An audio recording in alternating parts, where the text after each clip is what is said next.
Shoutout sa mga solid nating ka-teammate na sila Mark Lamsen, Berceli David, Carl Datugon, Leonardo Ragot Jr., and Ronald Berbosidad. Positive good news, latest update kay Hinebra small forward Jeremiah Gray and Stanley Pringle abangay sa Gilas dahil di pa sigurado ang lagay ng status sa Gilas nila Calvin Abueva and Jason Perkins. So yan nga ang ating mga tatalakayin, kaya wag na nga nating patagalin pa, tara at atin ang talakayin agad yan. Hindi na nag-aksaya ng oras etong si Coach Tim Cone para umpisahan na nila ang ensayo ng Gilas Pilipinas. Ang Gilas roster ay may total of 13 players. Andyan sila Junmar Fajardo, Japet Aguilar, Scotty Thompson, Roger Pagoy, Chris Newsam, Calvin Optana, Justin Brownlee, Ange Kwame, Calvin Abueva, Terence Romeo, Motau Tua, Jason Perkins, and Stanley Pringle. Base pa sa report, kaya pala nilagay nila sa reserve list si Stanley Pringle ay maaaring ipalit ito kay Abueva or Perkins dahil sa status nga ng mga ito.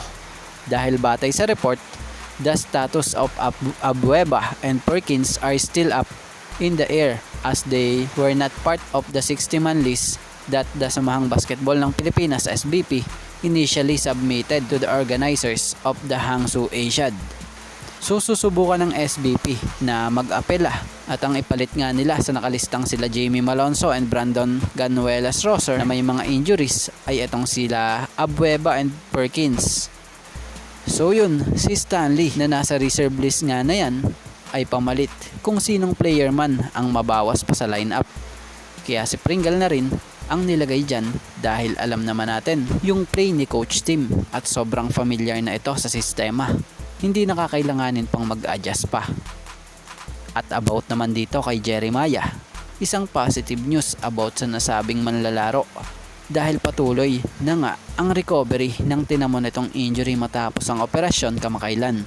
Base sa huling ulat dito, sa oras ng pagbabalik nga ni Jeremiah Gray sa Barangay Ginebra San Miguel ay still expected to play a huge role for Barangay Ginebra San Miguel.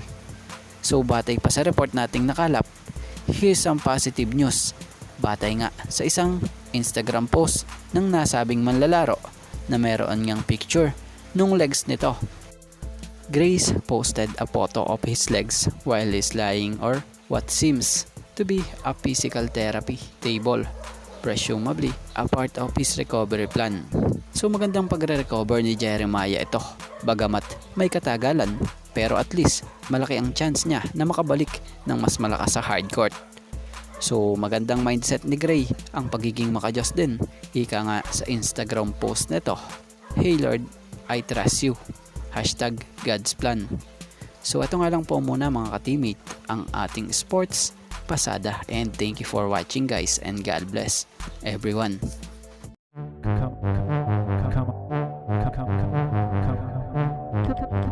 Come on.